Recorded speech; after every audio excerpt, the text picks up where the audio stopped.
ఈ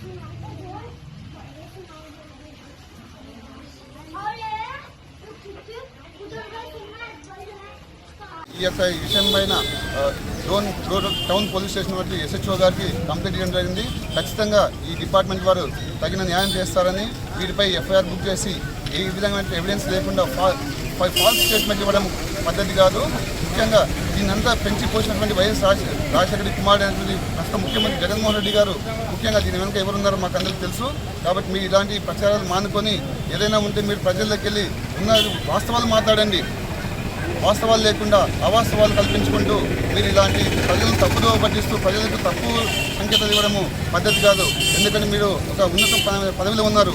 ఒకవేళ ఇది మీ దృష్టికి రాకపోతే మీ యొక్క సోషల్ మీడియా అయినటువంటి దేవేంద్ర రెడ్డి గారిని వెంటనే సక్షమతని ఆ పదవిలో నుంచి తొలగించి అతనిపై తగిన చర్యలు తీసుకోవాలని ఈ యొక్క ముఖ్యమంత్రి గారిని డిమాండ్ చేస్తున్నాం.